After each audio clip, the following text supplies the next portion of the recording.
అభివృద్ధి సంక్షేమాన్ని ప్రపంచానికి చాటి చెప్పామట. ఒకసారి చూడండి, తెలంగాణ ప్రభుత్వ పెద్దలు ప్రపంచానికి సాటి చెప్పిరట, మా దగ్గర సంక్షేమం, మా దగ్గర అభివృద్ధి చూడండి అని చెప్పి. భారత్ సమ్మిట్ లో తెలంగాణకు పెట్టుబడులను ఆహ్వానించాం. ఉప ముఖ్యమంత్రి బట్టి విక్రమార్క సార్ చెప్పేదానికి చేసేదానికి జరిగేదానికి కొద్దిగానే ఉండాలి సార్, సంబంధం కొంచెమైనా ఉండాలి. అంతేగాని ఇవాళ మనం మాట్లాడుతున్నాము అంటే సోషల్ మీడియా మొత్తం చూస్తుంది. మీరు దయచేసి మీరు రాష్ట్రానికి ఉప ముఖ్యమంత్రి,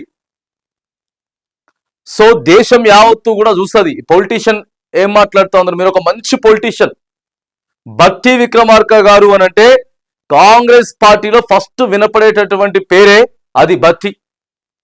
సో అలాంటిది మీరే వచ్చి మేము అభివృద్ధి సంక్షేమాన్ని ప్రభుత్వానికి చాటి చెప్పామని చెప్పడం చాలా దారుణంగా ఉన్నది. నవ్వుతారు, వాస్తవంగా నవ్వే పరిస్థితి ఉన్నది. దేనికి మనం ఆ 10 ఎకరాల లోపు, కనీసం 10 ఎకరాల లోపు ఉన్న వాళ్ళకందరికీ కూడా 15,000 రూపాయలు ఇచ్చినామని చెప్పి మనం అవతల వాళ్ళకి చెప్తా ఉన్నామా? మహిళలకి మేము 2,500 ఇస్తా ఉన్నామని చెప్తా ఉన్నామా? మహిళలకి మేము తులం బంగారం ఇచ్చినామని మనం సాటి చెప్తా ఉన్నామా? మహిళలకి మేము స్కూటీలు ఇచ్చినామని చెప్పి సాటి చెప్తా ఉన్నామా? వృద్ధులకు, వికలాంగులకు, మరి అనాథలు ఎవరైతే ఉన్నారో వీళ్ళందరికీ కూడా మేము ఆ పెన్షన్లు అప్పుడు కేసీఆర్ 2,000 అయితే ఇప్పుడు మేము 4,000 ఇస్తా ఉన్నాం చూడండి అని చెప్పి సాటి చెప్తా ఉన్నామా? ఇవాళ మేము యూనివర్సిటీ భూముల జోలికి పోలేదు అని చెప్తా ఉన్నామా? హైడ్రాతోటి పేద ప్రజల ఇల్లు కూలగొట్టలేదని చెప్తా ఉన్నామా? ఏం సాటి చెప్తా ఉన్నాం? ఇలా మన ప్రపంచానికి ఏం చెప్పాలి సార్? ఇగో మేము 6 గ్యారంటీలు ఇచ్చినాం, 6 గ్యారంటీలు అన్ని అమలు చేస్తా ఉన్నాం. ఇందిరమ్మ ఇండ్లు ఇప్పటి వరకు మనం ఎన్ని కట్టినాం? కొత్త రేషన్ కార్డులు ఇప్పటి వరకు మనం ఎంత ఇచ్చినాం? దయచేసి సార్ అవి చెప్పండి.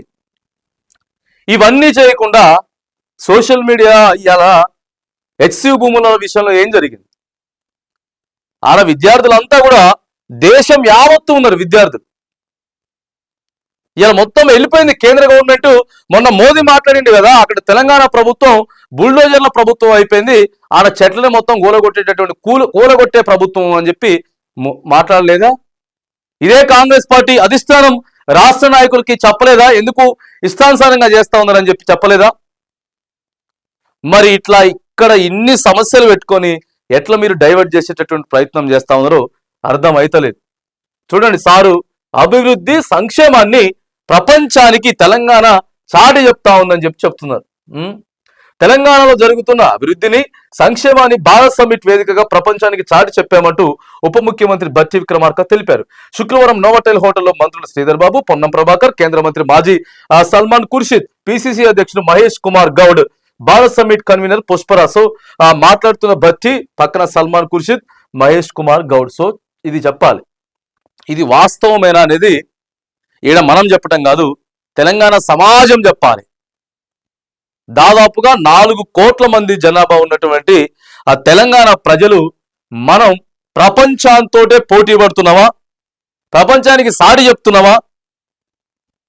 ఆ స్థాయిలో అసలు మనం ఉన్నామా? తెలంగాణ ఆ స్థాయిలో మనం ఉన్నామా? మరి ఇట్లా మొదటి పేజీలోనే సారు మాట్లాడుతున్నట్లు మనం సాటి చెప్పినామని చెప్పి ఆడికెళ్ళి చెప్తా ఉన్నారు. సారు భారత్ సమ్మిట్లోకి వెళ్తే చెప్తే వాళ్ళు ఉత్తగానే రాసేసుకుంటారా? మనం చెప్పిందంతా ఉత్తగానే రాసేసుకుని నమ్మేస్తారా? మనం చెప్పిందంతా మళ్ళీ దానికి ఒక టీం ఉండదా? ఆ మొత్తం పరిశీలన చేయరా? ఏం జరుగుతా ఉంది తెలంగాణలో చెప్పి చేయరా? మరి అప్పుడు ఏం చెప్తాం మళ్ళీ సమాధానం మళ్ళీ మనం అడిగితే? సో ఇది అంటే మనం మైకుల ముందు లేకపోతే ఏదైనా కార్యక్రమాలు జరిగినప్పుడు మాత్రానికి మేము ప్రపంచానికి సారి చెప్తా ఉన్నాం, దేశం యావత్తు ప్రపంచం యావత్తు మా తెలంగాణ చూస్తా ఉందని చెప్తా ఉన్నాం. కానీ ఇలా ఆ స్థాయి ఎక్కడ లేదు, అంత సంక్షేమం లేదు, అంత అభివృద్ధి కూడా లేదు. మనం 100 రోజులలో రేషన్ కార్డులు ఇస్తామని చెప్పినాం, 100 రోజులలో మనం ఇందిరమ్మ ఇండ్లు ఇస్తామని చెప్పినాం. ఇవాళ సంవత్సరం అయిపోతా ఉంది, ఒక్క బిల్డింగ్ కూడా ఇంకా ఎక్కడా లేదు, ఒక్క ఇందిరమ్మ ఇల్లు లేదు, ఒక్క కొత్త రేషన్ కార్డులు లేదు. ఇక స్కూటీల సంగతో లేకపోతే తులం బంగారం సంగతే దేవుడికి వదిలిపెట్టి ఇవాళ అదే సమ్మిట్ లో ఇదే ఉప ముఖ్యమంత్రి గారు మేము ఎన్నికల హామీలప్పుడు ఆడపిల్లలందరికీ స్కూటీలు ఇస్తామని చెప్పినాం, మేము ఎన్నికల కంటే ముందు అందరికీ కూడా పెళ్ళైన ఆడపిల్లలందరికీ కూడా తులం బంగారం ఇస్తామని చెప్పినాం. అని అక్కడ సమ్మిట్లో చెప్తే ఎట్లుండేది? నవ్వరు వాళ్ళంతా. ఏమేమి హామీలండి? అసలు అమలయ్యే హామీలేనా? మీరు ఇచ్చిన 6 గ్యారెంటీలు ఈ చెప్తుర్రా ప్రపంచానికి అని చెప్పి అనుకోరా? సో ఏది వాస్తవం, ఏది జరుగుతా ఉంది, క్షేత్రస్థాయిలో ఏం జరుగుతుందో, మనం ఏం మాట్లాడుతా ఉన్నాం అనేది దయచేసి ఆలోచన చేసి మాట్లాడండి. అంతేగాని మొత్తం అయిపోయింది, ప్రపంచానికి సాటి చెప్పేసినాం, ప్రపంచంతో పోటీ పడతా ఉన్నాం అంటే మాత్రానికి మన తెలంగాణ గౌరవాన్ని మనం కొద్దిగా తగ్గించుకున్నట్లయితుంది. ఇప్పటికైనా సరే ప్రభుత్వ పెద్దలంతా కూడా దయచేసి ఆలోచన చేయండి, ఆలోచన చేసి మాట్లాడాలని చెప్పేసి తెలంగాణ సమాజమే ఇలా కోరుకుంటుంది.